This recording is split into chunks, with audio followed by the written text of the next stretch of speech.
ಬೇಸಿಗೆಯಲ್ಲಿ ಮಧ್ಯಾಹ್ನ ಊಟಕ್ಕೆ ಒಂದು ರುಚಿಯಾದ ಸಾರು ಬೇಕು ಅಂತ ಅನಿಸ್ತದೆ ಅಲ್ವಾ? ಇವತ್ತಿನ ವಿಡಿಯೋದಲ್ಲಿ ದಿಢೀರಾಗಿ ಹಾಗೂ ತುಂಬ ರುಚಿಯಾದಂತಹ ಟೊಮೆಟೊ ಸಾರನ್ನು ಹೇಗೆ ಮಾಡೋದು ಅಂತ ನೋಡೋಣ. ಹಾಯ್, ಎಲ್ಲರಿಗೂ ನಮಸ್ಕಾರ. Welcome to my YouTube channel. ನಾನು 2 ಟೊಮೆಟೊವನ್ನು ಚೆನ್ನಾಗಿ ತೊಳೆದು ಮೇಲಿನಿಂದ ಮಾರ್ಕ್ ಮಾಡಿಕೊಳ್ತಾ ಇದ್ದೇನೆ.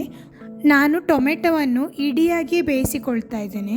ಕಟ್ ಮಾಡಿ ಕೂಡ ಬೇಯಿಸಿಕೊಳ್ಳಬಹುದು, ಆದರೆ ಈ ಸಾರಿಗೆ ಇಡಿಯಾಗಿ ಬೇಯಿಸಿ ನಂತರ ಮ್ಯಾಶ್ ಮಾಡಿ ಸಾರು ಮಾಡಿದರೆ ರುಚಿ ಇನ್ನೂ ಹೆಚ್ಚು.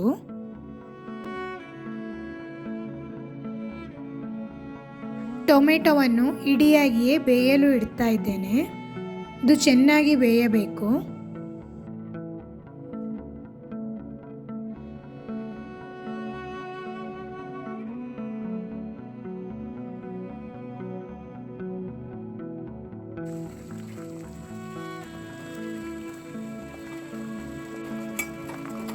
ಅವಾಗವಾಗ ಮಗಚುತ್ತಾ ಇರಿ, ಎರಡೂ ಬದಿ ಚೆನ್ನಾಗಿ ಬೇಯಲಿ. ನೀರು ಕಮ್ಮಿ ಆದರೆ ಸ್ವಲ್ಪ ನೀರನ್ನು ಕೂಡ ಹಾಕಿಕೊಳ್ಳಬೇಕು. ಟೊಮೆಟೊ ಚೆನ್ನಾಗಿ ಬೆಂದಾಗ ಅದು ಗೊತ್ತಾಗ್ತದೆ. ನೀವಿಲ್ಲಿ ನೋಡ್ತಾ ಇರ್ಬೋದು, ಅದರ ಸಿಪ್ಪೆ ಎಲ್ಲ ಒಡಿತಾ ಬಂದಿದೆ. ಇನ್ನೊಂದು 2 ನಿಮಿಷ ನಾನು ಬೇಯಲು ಬಿಡ್ತಾ ಇದ್ದೇನೆ, ಚೆನ್ನಾಗಿ ಬೇಯಲಿ. ಟೊಮೆಟೊ ಚೆನ್ನಾಗಿ ಬೆಂದಿದೆ. ಈಗ ನಾನು ಗ್ಯಾಸನ್ನು ಆಫ್ ಮಾಡಿಕೊಳ್ತಾ ಇದ್ದೇನೆ. ಇದನ್ನು ಚೆನ್ನಾಗಿ ತಣಿಯಲು ಬಿಡ್ತಾ ಇದ್ದೇನೆ. ನಂತರ ನಾವು ಮ್ಯಾಶ್ ಮಾಡಿಕೊಳ್ಳಬೇಕು. ಸೌಟಿನಲ್ಲಿ ನೀವು ಪುಡಿ ಮಾಡಿಕೊಂಡ್ರೂ ಆಗ್ತದೆ. ಚೆನ್ನಾಗಿ ಮ್ಯಾಶ್ ಮಾಡಿದ ನಂತರ ನಾವು ಉಪ್ಪು, ಹುಳಿ, ಖಾರ ಎಲ್ಲ ಹಾಕಿಕೊಳ್ಳೋಣ. 1 ಹಸಿಮೆಣಸನ್ನು ಸೀಳಿ ಹಾಕಿಕೊಳ್ತಾ ಇದ್ದೇನೆ. ರುಚಿಗೆ ತಕ್ಕಷ್ಟು ಬೆಲ್ಲ, ಉಪ್ಪು ಹಾಗೂ ಅರಿಶಿನ ಹುಡಿಯನ್ನು ಹಾಕಿಕೊಳ್ತಾ ಇದ್ದೇನೆ. ನಿಮ್ಮ ಖಾರಕ್ಕೆ ಅನುಗುಣವಾಗಿ ಮಸಾಲೆ ಪದಾರ್ಥಗಳನ್ನು ಹೆಚ್ಚು ಕಡಿಮೆ ಮಾಡಿಕೊಳ್ಳಬಹುದು.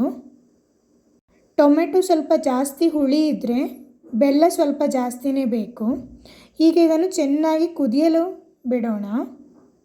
ಚೆನ್ನಾಗಿ ಕುದಿಬೇಕು. ಟೊಮೆಟೊಕ್ಕೆ ಮಸಾಲ ಪದಾರ್ಥಗಳೆಲ್ಲ ಚೆನ್ನಾಗಿ ಹಿಡಿಯಬೇಕು.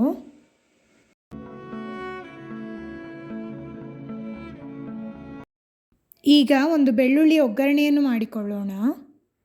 ಒಗ್ಗರಣೆಯನ್ನು ಹಾಕಿದರೆ ಸಾರು ರೆಡಿ. ಬೇಸಿಗೆಗಂತೂ ಹೇಳಿ ಮಾಡಿಸಿದಂತಹ ಸಾರು ಇದು.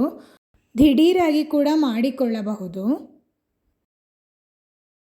ಅನ್ನ, ಸಾರು ಮತ್ತು ಒಂದು ಹಪ್ಪಳ ಇದ್ದರೆ ಸಾಕು, ಬೇರೇನೂ ಬೇಕಾಗುವುದಿಲ್ಲ.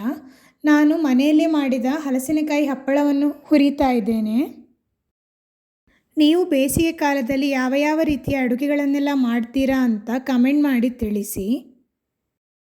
ಟೊಮೆಟೊವನ್ನು ಉಪಯೋಗಿಸಿ ಬೇರೆ ಬೇರೆ ರೀತಿಯಲ್ಲಿ ಸಾರನ್ನು ಮಾಡಿಕೊಳ್ಳಬಹುದು. ನಾನಿಲ್ಲಿ ಒಂದು ವಿಧಾನವನ್ನು ತೋರಿಸಿದ್ದೇನೆ. ನಿಮಗೆ ಈ ವಿಡಿಯೋ ಇಷ್ಟವಾಗಿದೆ ಅಂತ ನಾನು ಭಾವಿಸ್ತೇನೆ. ಇಷ್ಟವಾದಲ್ಲಿ ಲೈಕ್, ಶೇರ್ ಹಾಗೂ ಸಬ್ಸ್ಕ್ರೈಬ್ ಮಾಡಲು ಮರೆಯಬೇಡಿ. ಇದನ್ನು ನಾವು ಗೊಜ್ಜಿನ ಥರ ಕೂಡ ಮಾಡಿಕೊಳ್ಳಬಹುದು. ನೀರು ಸ್ವಲ್ಪ ಕಮ್ಮಿ ಹಾಕಿದರೆ ಆಯಿತು. ಇನ್ನೊಂದು ವಿಡಿಯೋದಲ್ಲಿ ಮತ್ತೆ ಸಿಗೋಣ. ಧನ್ಯವಾದಗಳು. Take care and bye.